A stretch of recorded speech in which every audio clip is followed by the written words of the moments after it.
A very good afternoon, ladies and gentlemen. Thank you for tuning in.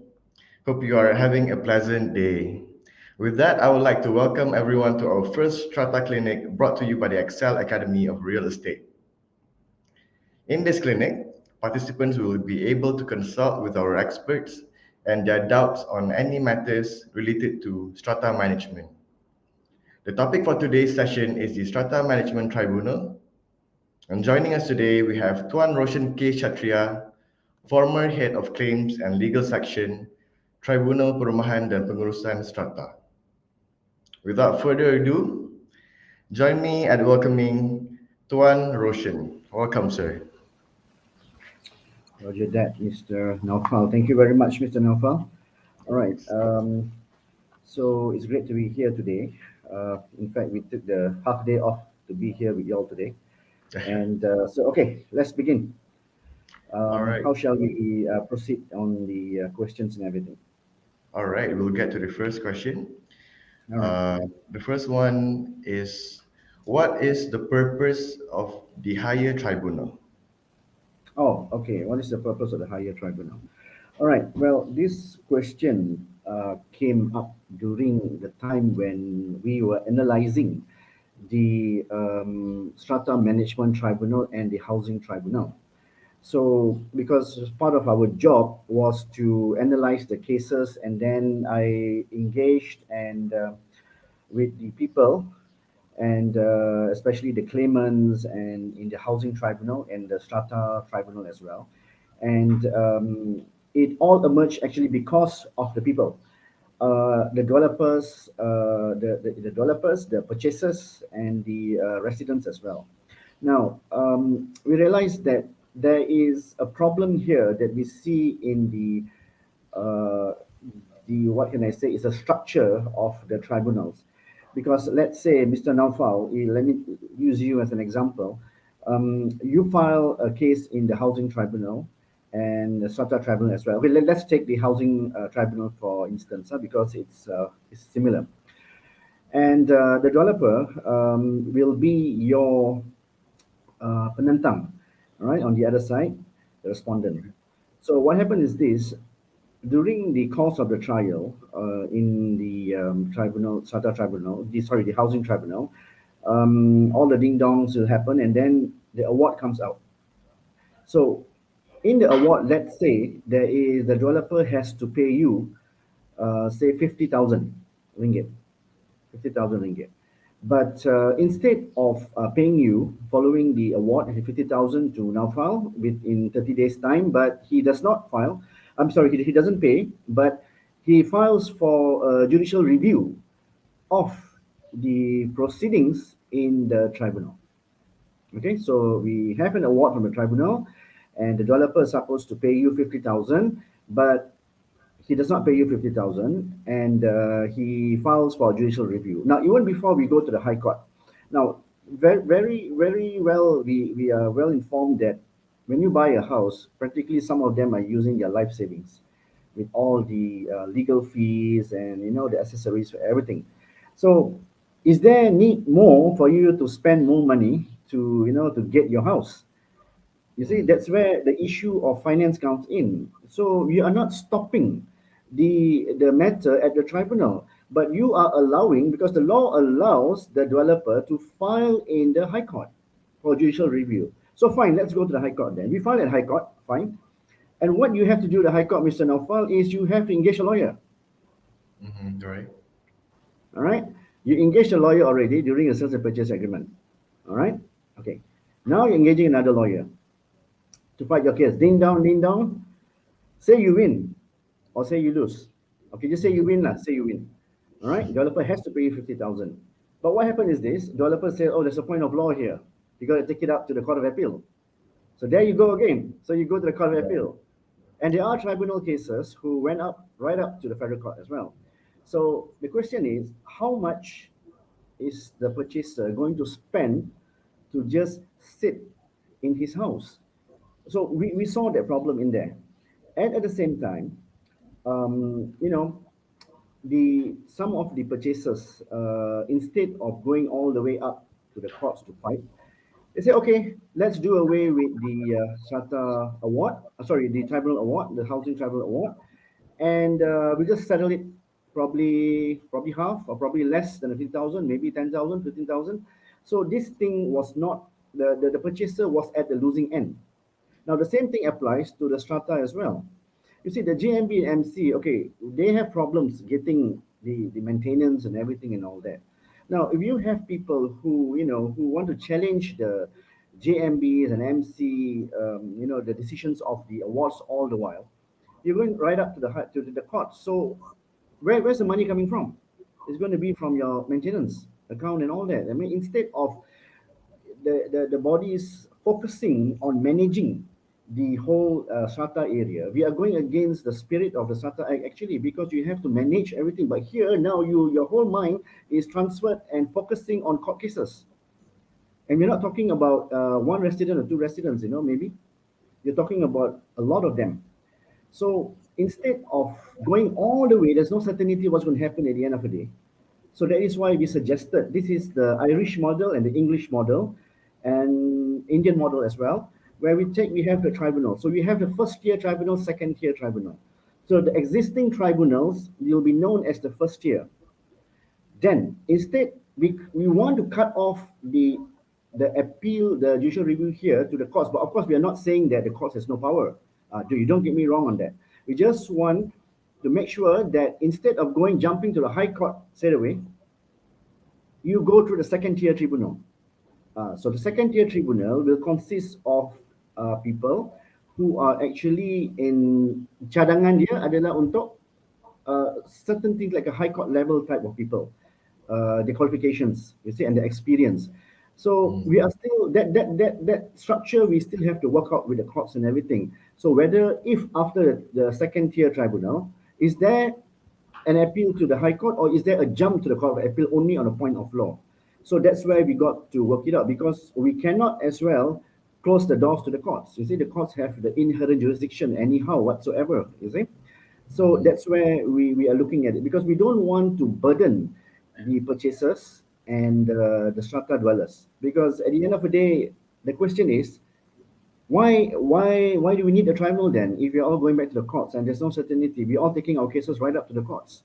So that's the problem of finance is one, and secondly, some purchasers are also being bullied from what we have been gathered lah. Of course, we have good purchasers, bad purchasers, good developers, not so good developers. We have good JMBs, not so good JMBs, and all that. You see, so the matter is they are trying to use the judicial review as a threat to the purchasers and also to the residents, which we must avoid. So if the second tier tribunal, you don't have lawyers in there as well, unless necessary. You see, so it's just more of trying to protect the interest of the purchaser and the strata dwellers as well, together with the management as well. At the same time, to reduce the costs for all the parties, in fact. So that's the purpose that we're trying to establish we're trying to work, in fact, towards it. But the blueprint has already been given, the structure has been given, but hopefully KPKT will look into it and start the ball moving on it now. All right, back to you. All right, super. Moving on to the second question, we have can the tribunal technical report be challenged? Mm. Okay. Now, the first thing we have to understand is what is a technical report. Okay, the structure of the tribunal is like this. In the tribunal, you have a few bahagians lah. Bahagian perundangan, which I headed as well for the claims and the legal division, and you also have the technical from JKR. Now, why we have this is that because during situations where, for example, interfloor leakages. Now, during interfloor leakages, the president will what you call it will give an order to the technical team of the tribunal to head over to the strata development and do an inspection. Now, their inspection, once they do the inspection, they will come up with a specific report, the technical report. And the technical report will be served on both the parties. All right, both the parties. And what happens is this: when we serve on both the parties can go through the whole thing. go through the technical report. All right, whether you're the GMB, the MC, or a resident. All right. Now, on the hearing date, the tribunal president, all right, will ask whether the parties have read the technical report, which is very important. Parties, I have seen that when my observation, they do not understand the technical report and they do not want to engage anybody to to for explanation because they don't understand. This is where the fault of the people are. You have, if you don't understand, you have to engage somebody who can, ask to explain to you that macam mana ni, apa maksud ni. Because sometimes some technical things are not used and you may disagree with it as well. So you must read. Once they email the thing to you, you must read the technical report and come back to the tribunal prepared. All right. Now, the president of the tribunal will rely on the technical report. Okay. Now, it is not gospel truth that you must have hold it that this is true, this report is true, and nothing else. Now, the common mistake done by many of the parties to the proceedings is that the ones there's a technical report, they hold it as gospel truth. That meaning to say that itu je lah, tak boleh ubah. This is the one we have to accept. Now, this is a mistake because that technical report is only meant to assist the president in coming to a decision. I repeat myself, the technical report is only meant to assist the president in coming to a decision. Now, the technical report does not make the decision. Okay, the technical team does not make the decision. It's an assistance only. All right. Now, what the parties can do, if you do not agree with the report, there are two ways of doing this. If you're equipped with the knowledge of technicalities, of interflow leakages and all that, you can summon the person who made the report, meaning the technical team, to the tribunal and cross-examine him on his report. Usually, certain engineers I have seen with who they have the background knowledge of all this, right? So they have summoned the technical team because the technical team is just there. You can just go for the summons in there. You can tell the president you want to subpoena the take out the summons for the technical team. Ask them to come to give evidence that day. Now you can cross-examine them on the report, and engineers I've seen have done that. All right, if you are equipped with it, you can do it, cross-examine, and if you feel that you can patahkan the whole evidence that what is the report inside, then by all means do it. But you have to come up with your own evidence as well. So that is where it takes us to the second point. You can engage another party to do the checks in the or examine the interflow leakage and then come up with a report. Now, I'd like to give you an example, as I think many people are quite familiar with Mr. Kwan Yu White from Mr. Kwan is like kind of he's an expert in this field, and he's been giving talks to the to various parties on interflow leakages and defects to buildings as well. And he has been engaged by some residents to do another report after the technical team has done the reports, and the reports are different.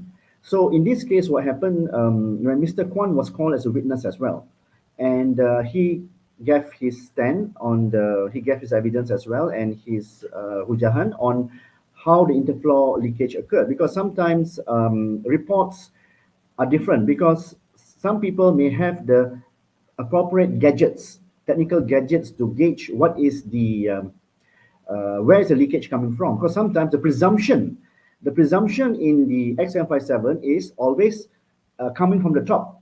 All right, the water's leakage is from the top because of gravity. That's a presumption. Okay, that's a presumption. But you can patahkan the presumption by evidence. So in this case, Mr. Kwan did show that actually the water was not coming from the top. Okay, the water was coming from a different point.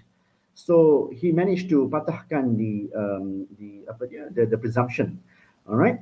So you can engage people. I mean, not necessarily Kwan, but you can engage anyone else if you feel that you know this person is an expert, and you have to get a report, bring him to court, and challenge the report of the technical team. Never have it in your mind that the technical report is gospel truth and you have to follow it. If you feel you're comfortable with it, fine, you can go along with it. But you feel that you don't agree with it, get your own personnel, do the check, come up the report, bring him to the tribunal, and you know uh, put it to the president that this is the situation in this case, and then let the president decide. The technical report by the tribunal team is does not make the decision at the end of the day. The technical team does not make the decision. It is just an assistance to the president to decide on your case. All right, back to you. Great. All right. The next question that we have is cutting water allowed for defaulters? Oh, okay. Soalan ni pernah banyak soalan pernah ditujukan pada saya pasal isu ni. Sampai ada chairman dekat utara ni, utara dia kata utara kan, orang utara ni datang nak gaduh dengan hang pula. Dengan depa pun juga macam tu. So, I tanya dia, yang hang ni potong apa dia water maker ni kenapa? So he says that because they did not pay their did not pay their maintenance fees and all that. So my question is, why is this question keep coming up all the while?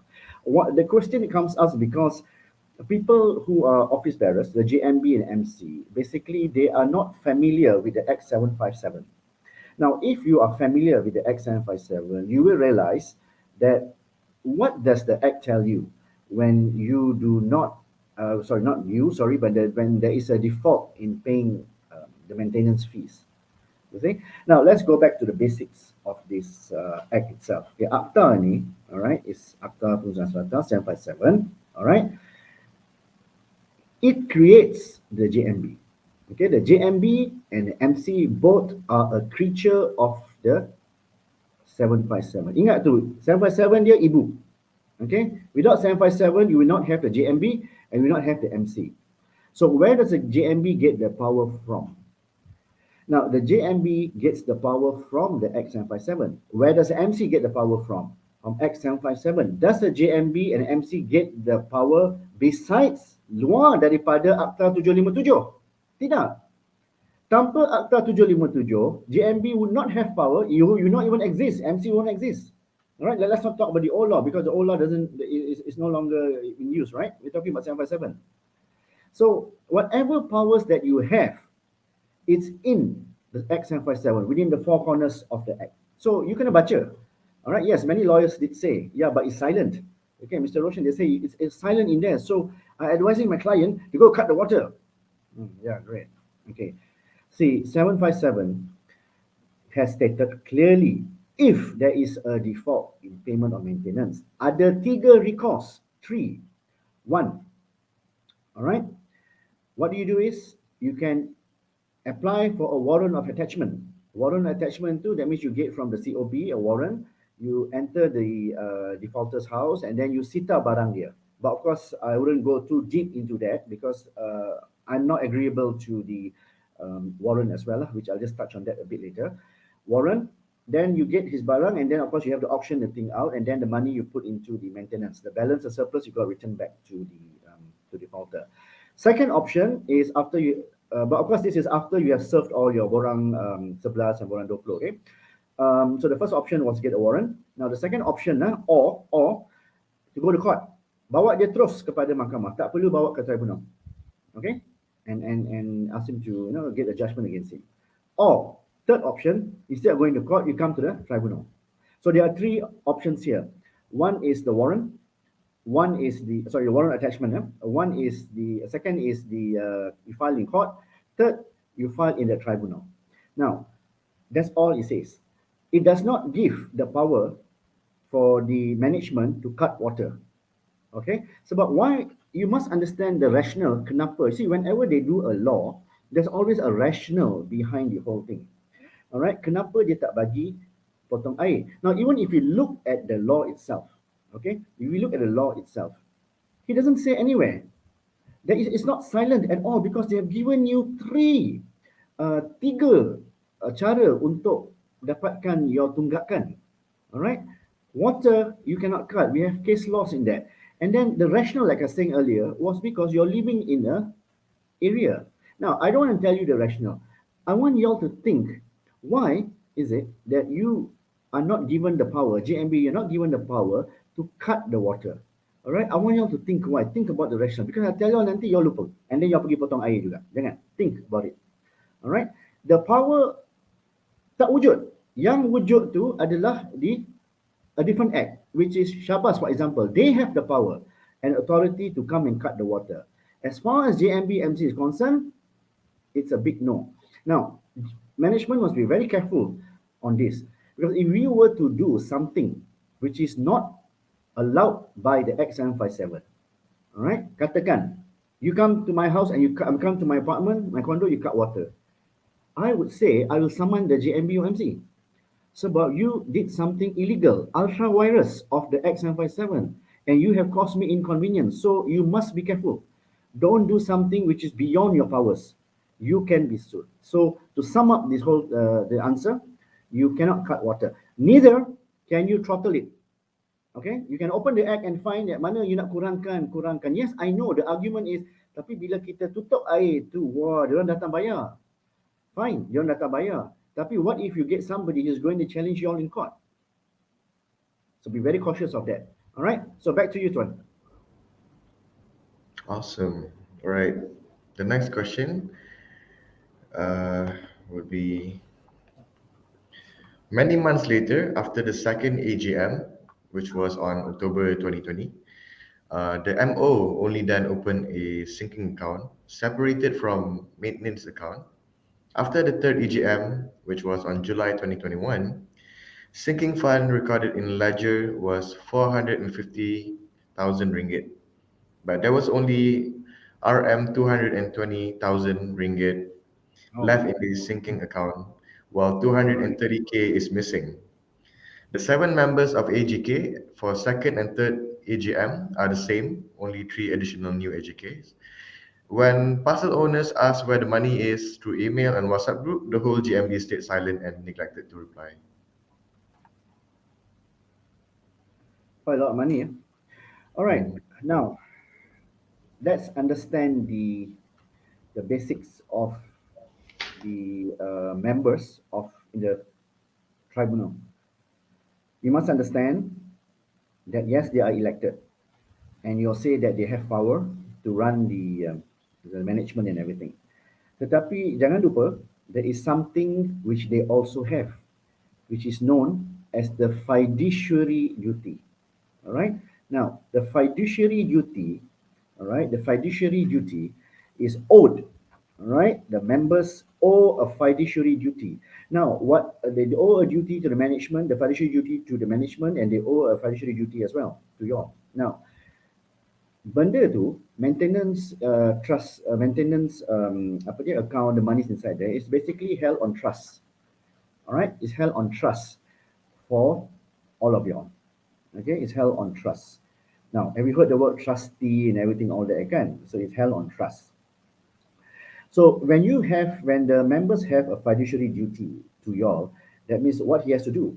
Segala tingkah laku dia kena bona fide. That means he has to be telus. Okay, amanah, jujur, tanggungjawab, all the beautiful words. All right, whether they follow is another word lah, is another story lah. Okay, all right. That is why it's very important. Before I come to the question, before it's very important. Bila you electing your people, your office bearers, you always do it after the, don't decide yet. See who's look at the person first and see whether this fella, during the meeting okay ke tak okay, baru you this one. Some people when they come, they just jump the gun. Okay, I think I like his face because he looked like Tom Cruise or what, and then or she looks like Cindy Crawford or what. Then okay, tak apalah masuk. Okay, be careful on choosing. Now, coming back to the question, so they owe fiduciary duty to you all. Here can be bona fide things and all that. Now, what if now you find things missing? Now, I heard this now that there's something Tuan now file. Correct me if I'm wrong. You said WhatsApp kan? Dia ada WhatsApp tanya kat mana? Yes, they WhatsApp and email Okay. the GMB, but All right. Okay, the email is fine. WhatsApp, everything fine lah. But get the more formal thing lah. That call for a meeting and ask them where it is. You see? because and then get the thing minuted. Because WhatsApp and everything, oh kami tak terima, WhatsApp ni they will challenge it. Oh, this is not formal, this is not official, so that's why they want to reply. If you call for a meeting, it's fine. Minute it always as documentary proof. Now, you can go to the tribunal, and then there is a jurisdiction there that will compel that you can apply to the tribunal to compel the developer, the JMB or the MC, compel them to give you documentations with regards to the spending of the account, about the whole account, the audited accounts, everything. You can ask them to bring it to you, get an order from the tribunal for them, compel them. Because sekarang tanya tak bagi kan, semua senyap je kan. Kalau dia senyap, there is a provision, the in the jurisdiction of tribunal, apply it to the tribunal.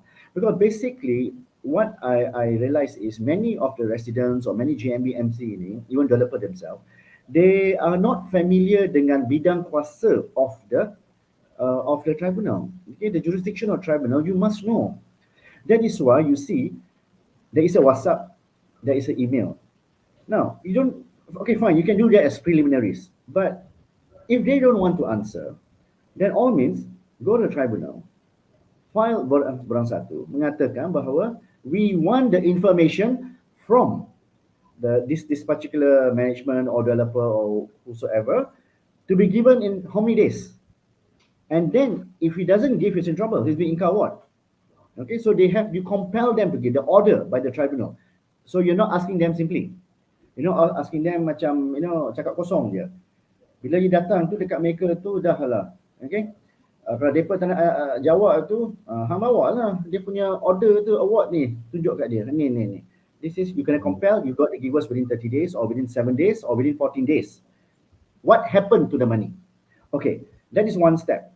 Now, once you realize that there is a problem in the management of the finance, there are two issues here. Alright, if there is no criminal element involved, maksudnya kadang-kadang ada criminal element. So let's not go into criminal element yet, okay? If you feel there is some mismanagement inside there, okay, apa tindakan tuan-tuan puan-puan? What you have to do is to check. Okay, what can the tribunal do? Maybe there was mismanagement, so you can actually file a case against the management who has been misused, or even the developer or anybody in the strata area who's misused the money. As I'm talking about office bearers and all that, in the tribunal, all right, for failure, menggagal untuk melaksanakan tanggungjawab mereka, responsibly, they fail in their duties in managing the finance of the condo area, the strata development area, and then maybe the tribunal can order for them to pay back the money. Okay, because the tribunal they have the power to order one party to pay a certain amount of money back to the other party. You see, that is one. Kalau you find there is normal mismanagement. However, on the more serious note, this serious note kena jaga sikit. Kalau didapati when you go through everything, there seems to be a criminal element. Maksudnya criminal breach of trust. Sebab ingat, they're holding the money on trust. So this involves offences under the penal code. Okay, all right, kanun keseksaan. All right. So you have to file a police report and then let the police siasat. Now, there was a case that happened before. It was reported in the Star newspapers as well. Di mana this chairman was charged because of CBT. All right, duit exactly like what Tuan Nafal you have told me, that money missing. Then they made a report, and then investigations came in. They found that there was a CBT. The person in charge for CBT under the penal code. But my advice to you all is be careful. Sometimes, maybe you can try to engage the management first.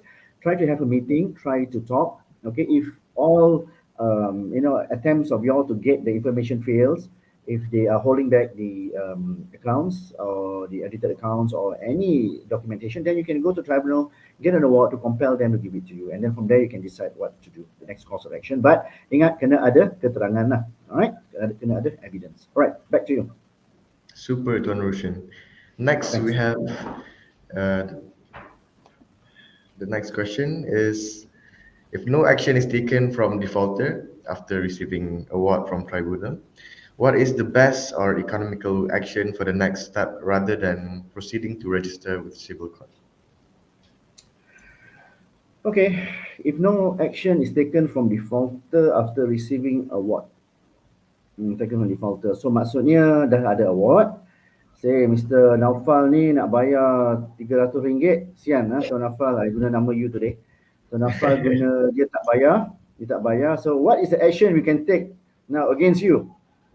Okay, um, basically once there is an award in the tribunal, now from the tribunal, and technically if there are two things here lah. And if Tuan Naufal does not follow the matter, does not pay up to the JMB maybe the RM500. There are two things that arise here. One civil action and one criminal action. Yes, I'm aware that I see on the screen that you don't want to do civil action. Now, let's talk about the civil thing first. If you do not proceed to register the award in the tribunal when Mr. Naufal does not pay up within 30 days, you see the procedure is like this, right? Once Mr. Naufal doesn't pay, JMB brings the award back to the tribunal, dan tribunal akan register the award di Mahkamah Sivil. Kemudian award yang kamu ada tu, tuan-tuan puan-puan ada tu, akan diubah. Bukan ubah jantina lah, macam ubah jantina lah, for male to female lah, bukan macam tu, tapi memang ubah lah. Okay, alright. From an award to a court order. So now JMB is holding a court order. Then of course tribunal will give back to you the award, which is now no longer a normal award. Ini adalah court order. So very strong. So you can go to the civil court, enforce saja. Lawyer pun tak payah. Okay, enforce it and get an order from the court. Now, that is the proper procedure. Now let's again, you're still in the context of civil. What you want to do if he's not paying up? Are you going to what do you think you can do against Tuan Naufal? Okay, you can ask him to pay up. He's not paying. You get him an award. He's not paying. So kalau dia dah bagi, kalau tuan-tuan puan-puan dah serahkan award to him to pay up, and he's not even bothered to pay. So do you think that any other way of you trying to, to coax him to do it? Well, there is a way. There is one way. This is where you got to read your third schedule. Okay, you got to read your third schedule. If you read your third schedule, all right, let me read your third schedule to you. You must have this with you. That's why I brought this with me to show you that you need this book. All right, I don't know whether you can see that. It's the Strata Management, Maintenance and Management Regulation 2015. Now, you must turn to the third schedule. All right, I want to read with you, since you brought this up, I want to read with you. Now, in the third schedule, what happens is this is even before, okay, before you go even to the tribunal. All right, say Tuan Naufal is not paying up. So you haven't gone to the tribunal yet. You have served him the form 11 or form 20, depending on GMBMC. Tapi dia tak nak ikut juga, dia degil budak ni. Okay, dia lama dia tak kena pukul budak ni. So that's why dia ni nakal, tak nak bayar. Okay, tapi kalau girlfriend pun he can spend, but he doesn't want to pay. Alright. Now, when you refer to your third schedule, you will find this, alright, defaulter, dia kata what to do. Okay, dia kata, what you can do is, you can, you can stop him from using the common property as well. Alright, you can deactivate his card from coming in as well. Alright, and then you can, besides that, dia kata, you may, at expiry period of 14 days specified in the paragraph of this bylaws and without prior notice, deactivate any electromagnetic access device such as card, tag, or transponder issued to a defaulter until such time that any sum remaining unpaid in respect of his parcel has been fully paid, together with a charge not exceeding 50 that may be imposed by the management corporation for the reactivation of the card. And at the same time, you can even, for example, enter into installment. Saya katakan Tuan Naufal ni, okay, you come talk to him and you say, okay, look, let's talk about it and let's pay up. You can come into an installment process with him. All right, you can come to installment process with him and see whether he can pay up. Now, even with this, if he still don't want to pay up, All right, and you have allowed him to pay up, and then you still stop him from using the common property, but he still use, you can fine him. Okay, you can fine him. Then will go to regulation 7. Dia kata, you may by resolution a general meeting impose a fine of such amount as shall be determined by that general meeting against any person who is in breach of any of these bylaws or additional bylaws made under the act. All right. So it relates back to your bylaw as well. So you nampak that there is a connection between your bylaws and your additional bylaws and his non-payment. So this is where that he has not paid. But now in your situation, he has paid, but he doesn't want to follow. You can follow this progress as well. You can deactivate the card and everything and all that until he pays up. However, how long are you going to do it? And he's not going to pay up. So the only method is to enforce it in the civil court to get it done. Because if you don't enforce it, if you don't do it at all, you are giving a message to other potential defaulters. So, look, Mr. Naufal tak bayar. So, kenapa saya perlu bayar? Tak perlulah.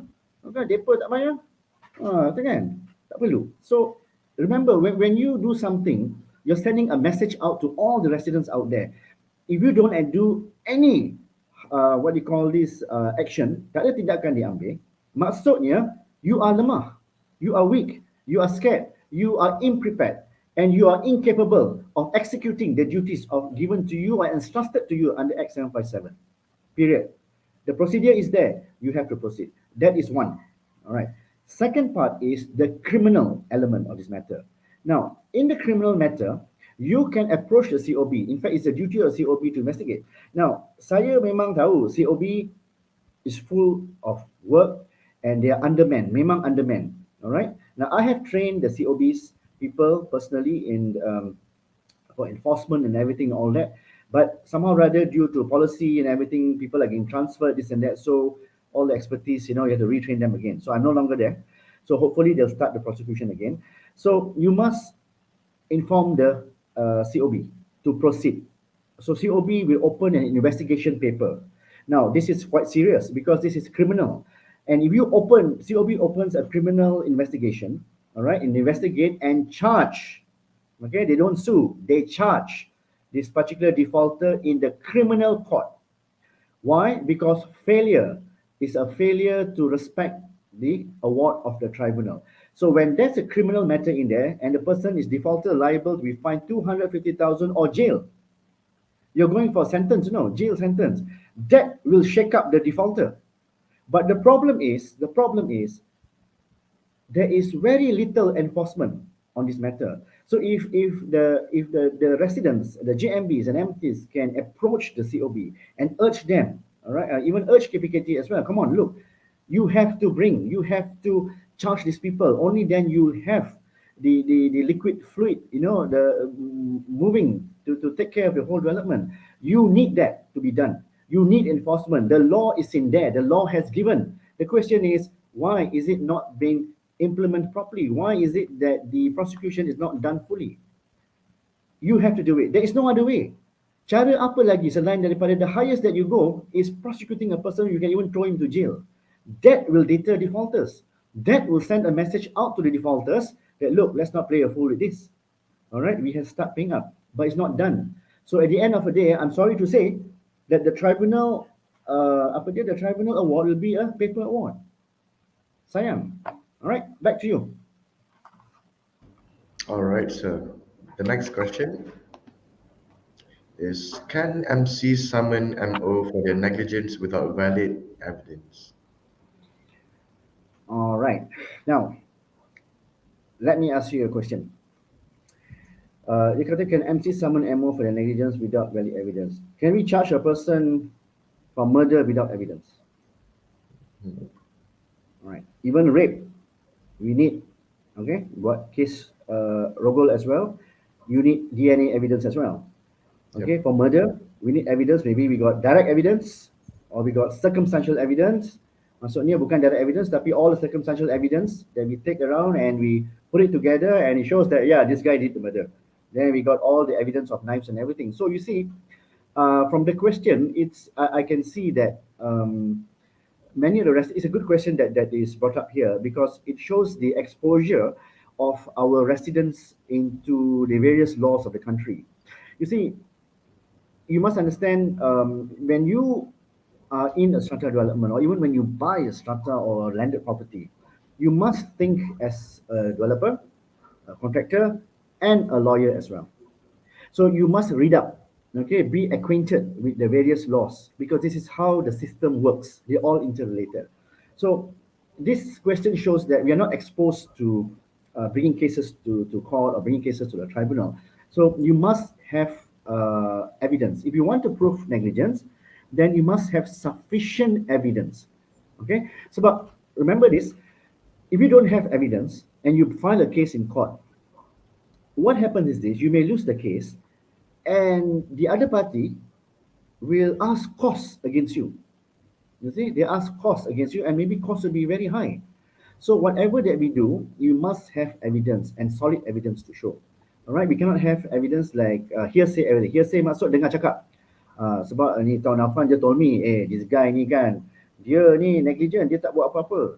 Okay, and you must have to show what was the duty of care here that was breached. All right, so you must have evidence. Okay, that is the basic that you must have for your course of action to succeed.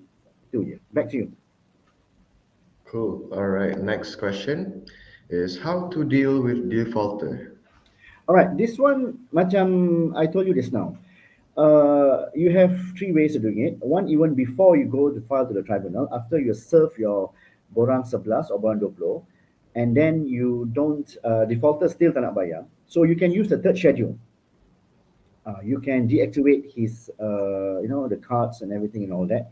All right, and then so don't let him use the common property. So you see third schedule of the maintenance and regulations. You find that the third schedule. The problem is, you must read. You must read. So, but it's in there. You can do that. So that is before you file in the tribunal. And of course, defaulter, like I explained earlier, you have the three things. Now, one of the, I would say, yang I wanted to touch on it before is actually engagement. That is why I like to stress on the engagement with the parties, the JMBMC and the residents. Simply because in the Act 757, there is a provision known as negotiation. Now, negotiation here is done in the tribunal, not between you and the defaulter at the moment, because I know that many JMBMC, they don't want to engage, but it's good to engage. This is what you call the man management approach. Now, what happens is this, in the tribunal, even now, if you were to Google and you find that the Q&A at the tribunal, and you find that when you file in the tribunal, you file your borang satu, and when you file your borang satu, immediately you'll be given borang empat served on you, meaning that borang empat, the borang 4, states your case has gone set for trial hearing in front of president on this date and this date, or like that. All right. Now, actually, if you were to, ladies and gentlemen, if you were to read it carefully, you find what is the duty of the tribunal actually. Now, when you file a case in the tribunal cannot actually give you a hearing date immediately. All right, because what they have to do, the secretary of the tribunal has to evaluate your case. For example, is your case which is appropriate? Should go for the open court, that means a trial, or should we call the parties, call the JMB and the defaulter, sit down and negotiate and come to a win-win situation? Now, but it's not done. That is known as borang lima. Now, if the secretary, the tribunal decides that, okay, look, the defaulter and the JMB should sit together and come to a decision, and how should be paid, and then of course we come out with the award from the tribunal. Fine, then borang lima will be served on you. But what happens now in the tribunal? The moment you file, borang empat is thrown at you, which is wrong, because Act 757 has this negotiation process. It's actually to solve your problem. The people sitting in the tribunal are all trained to negotiate for you. But because KPKT once is having a KPI, a key performance indicator, that they want to solve the cases fast, so the negotiation process is done away with. This is wrong. This isn't a wrong approach, because a KPI for me cannot override the law. All right. So under the law, when you file, in the tribunal, the tribunal court has to give his award, the decision, within 60 days from the date of hearing. From hearing, that means when the hearing starts, when the both parties come in front of the president, the witness is called. That's the time when the hearing starts. The hearing does not start when you file a case. The hearing starts when you enter the court and you stand up to present your case. The hearing starts. So 60 days from there is calculated. If practicable only. It's not mandatory that within 60 days, no, you must finish the case. No.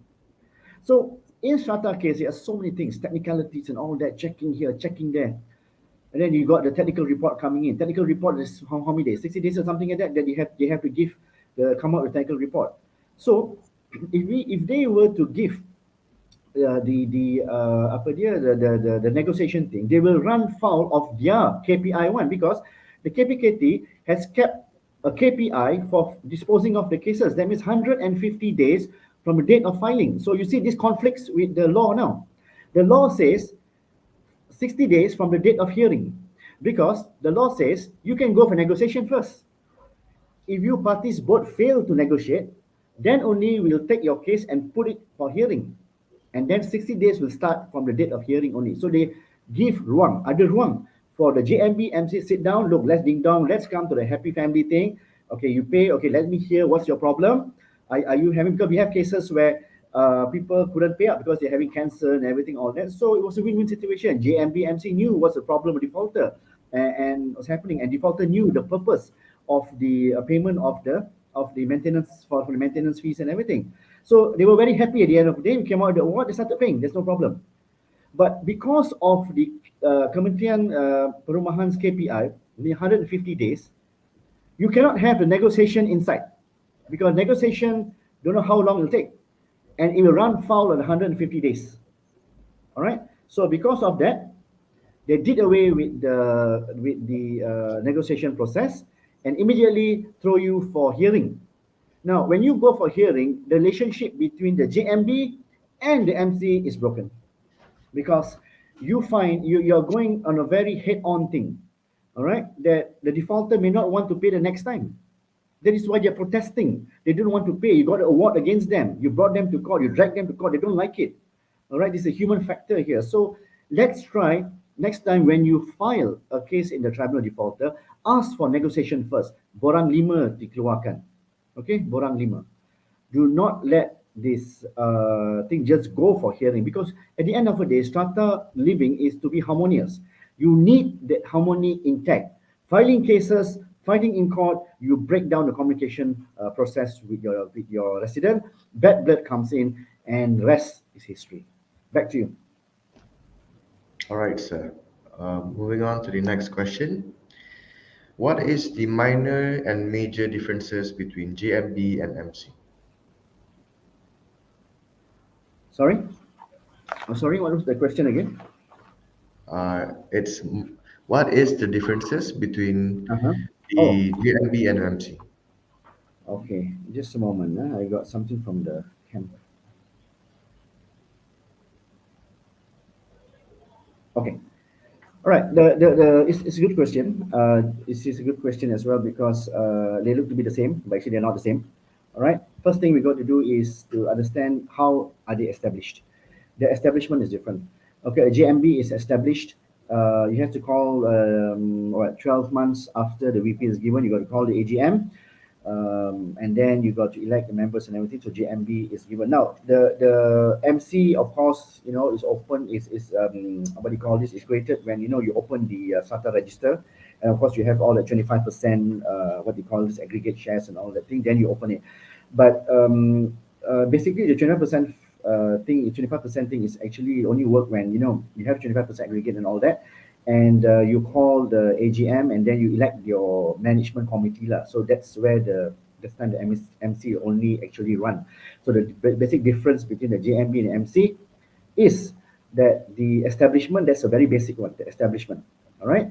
JMB is formed 12 months, okay, after VP, after the first AGM, and MC is formed after the Strata register is open. All right. Now, another part is the JMB will dissolve within 3 months after the from the date of the first AGM for the MC.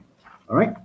And then the one more thing you must realize, the JMB is actually the temporary body. It's actually doing the work of the MC.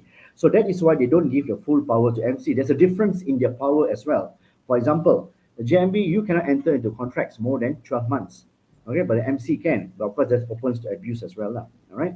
So the MC can go in to enter into contracts. So the JMB is just you temporary sahaja. Alright, you ada kuasa, tapi sikit-sikit je, bukan banyak-banyak. So, yang tu sebenarnya you buat kerja untuk MC saja sebab you sementara saja. Okay? And then you cannot enter to with any management punya management punya contract more than 12 months. Alright? And then also JMB you cannot acquire property tau. Okay? Dalam Akta 757 MC boleh tapi you cannot enter. And so one more thing, JMB you have one seat for the developer. MC, no, it's only proprietors and all that. So that's the basic things lah, the difference. All right. But other than that, the powers are the same. All right. Tapi difference tu ada. So you have to actually you have to read up and then you analyze it and then you make the difference in there lah. So kadang-kadang JMB ni dia crossover juga, dia guna kuasa MC juga, jangan careful. Alright, itu sudah ultra virus already. Alright, back to you. All right, moving on to the next question. The cooperation between current management and MC is really bad. How do we change to a new management? Okay, the cooperation between the current management and MC. So, okay, MC is the management. The current management, are you saying that is property management? Because the management, kalau you kata management, MC is the person in charge of management, or is it talking about the management committee and all that? Okay, I will take it as because it's not clear the question, but I will take it as current management would be the property management and the MC at the moment. That's but the MC goes into contract with that. So now the relationship between the MC and the property management is bad. Okay, the MC actually enters into a contract with the property management. Okay, so if there is problem with the property management, all right, then the MC can sue, all right, on the contract because there is the contract exists between the MC and the property management to run the thing because basically the property management is running the thing on behalf of the MC. So that's where the problem. If there's a problem, if you want to change it, then you got to go back to the MC. So look into the contract that the MC has done with the management property. If that is what the question is talking about. All right, back to you. The next question is, let's say we have processed for tribunal but haven't submitted the case. Then owner makes a payment of 100 ringgit. Do we continue the process or do we go back and start from Form 11? Okay, sebab this is a very good question. In fact, very good question. In fact, this happens a few times because once you get, say katakan you Tuan Naufan, you owe the management JMB 100 ringgit, and then the owner came and paid you 100 ringgit, but you have already filed a case in the tribunal for sorry, you owe 100 ringgit and you paid 10 ringgit. So now you owe the management 90. But in actual fact, your borang 11 and your borang 1 that you filed in tribunal showing 100. So it does not tally at all. So you have to go back and restart again to serve him for the balance has not paid up, unless you don't accept the 100 first, since you already filed at the tribunal and the 11. So once borang 11 has already been filed, then you can proceed to the tribunal on the lump sum lah. So you don't accept yet lah. Alright. Tapi kalau you dah accept, then your borang 11 you kena buat balik lah sebab dia borang 11 minta 100 ringgit. Tapi sekarang yang dia dah bayar 10. So the balance is only 90 ringgit that he owes. So the borang 11 you have to change back to 90 ringgit. All right. Super. Next, we have a question from a guest today. And this will be our last question for today. Bolehkah pemilik bawa ke tribunal untuk kes GMB MC gagal menguruskan bangunan, contoh gagal membaiki kerosakan lift? Alright. Okay. Now, this is another good question as well. Dia macam ni, if you look at section 107, alright, 107, you find that there's a group of people who can bring a case, file a case in the tribunal. And one of them is the pemilik, a proprietor, or even a purchaser can bring a case against, against the JMB or MC as well. So if you look at the first jurisdiction of the tribunal, okay, you will find that any complaint against the developer, JMB or MC for failure to exercise his power, all right, dia bertanggungjawab exercise his power according to his, his tanggungjawab and his duties and functions, all right, according to Act 757, then you can. Now, say for example, in this situation, dia gagal membaiki kerosakan lift. Okay, the duty of the duty of the JMB and MC is to repair the maintenance. I'm sorry, is repair the lift because that's the purpose you're paying for the maintenance. All right, you're sinking fund and everything, all that. Now, that is their duty. So if they fail to do it, all right, so you fall back on jurisdiction number one, failure to exercise its duties, functions, and responsibility under Act 757. It can be done. Now, just to take this a bit further, just take this a bit further. So the question to answer is yes, it can be done. Tetapi kenalah ada dia punya notice as given lah, they, to take it, you have told them to, to repair and everything, all that, and they have refused lah. Now, or delayed, okay? Now, to take this further, saya katakan there's an interfloor leakage and you have given notice to the JMB or MC, and they have a duty within 7 days to come in and all that, and to come in and within 7 days to come up with a report and all that. Who's liable to repair? And they don't do it, and the leakage is coming into your house, and it's damaged your property and all that. So the question they ask is now, yes, we can sue bring the JMB MC to court for failure to exercise responsibilities, everything is function duties under the Act 757 because he has failed to come in and make a report within 7 days to identify who is the person who is responsible to repair. On top of that, all right. On top of that, from my point of view and some learned personnel's view as well, the damages you can claim because the damages is consequences of the failure to rectify the matter as soon as possible. But so far, the tribunal has not come to that yet. No cases has come up yet to the tribunal regarding that kind of claims. So answer to this question, yes, boleh. You are under 107 Strata Management Act. You are one of the parties yang boleh bawa kes terhadap JMB MC, bukan hanya tuan-tuan pemilik saja, tetapi anybody having an interest, walaupun tak duduk sana pun, siapa-siapa yang ada interest, katakan there's an alien from the planet, or from the moon coming down and he has interest in the place there, all right, he can bring a case against the tribunal, against the JMB MC as well. All right, back to you. All right, sir. As that was our last question, All right. we have now reached the end of this clinic. And with that, I would like to take this opportunity to invite all of you to the Strata Conference 2022, Strata Management Trends that will shape 2023, happening on the 29th of November at the Armada Hotel Petaling Jaya. All right. All right. Right. So for more information on this conference, you may scan the QR code displayed on the screen or visit our Excel Academy of Real Estate Facebook page and maybe contact one of our representatives. All right. Once again, I would like to thank Tuan Roshan for Most welcome. No sharing problem. your Thank you everybody insights for the today, questions as well. All right. Thank you. and also the participants for bringing in your questions. All right. We hope to see you in the next one. Thank you.